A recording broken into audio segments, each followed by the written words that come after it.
Yang pertama, memahami permasalahan sederhana dalam kehidupan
kegiatan atau pesta ulang tahun.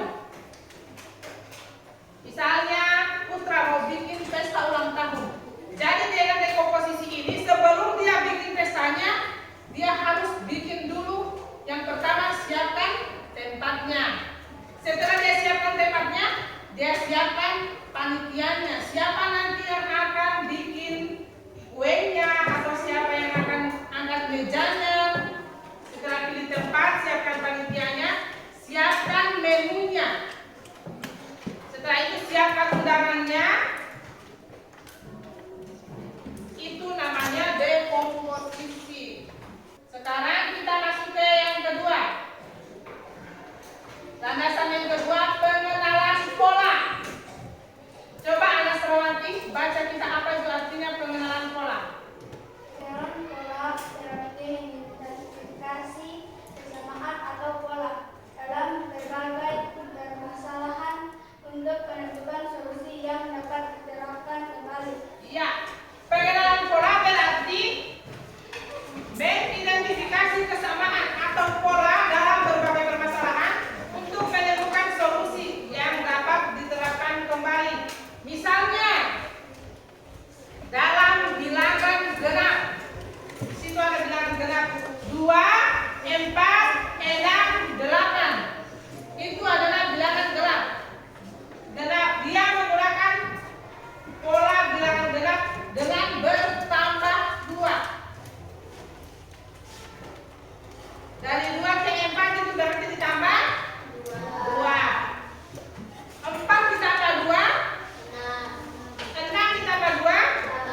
Ya, itulah pola bilangan genap, dia dengan bertambah 2. Sama juga dengan pola bilangan ganjil yang kita pelajari kemarin di matematika. 1, 3, 5, 7, 9, 11 dan seterusnya. Jadi pola bilangan ganjil juga di sini. Yang ketiga kita masuk ke abstraksi. Putra, baca kita abstraksi. Berdiri Putra, baca dengan suara yang keras. Abstraksi adalah penyaring informasi yang relevan dan hanya mengambil bagian yang penting untuk menyelesaikan masalah dalam hal lain hanya terfokus pada yang termasuk dan tidak mengabaikan yang tidak penting. Iya, abstraksi itu menyangkut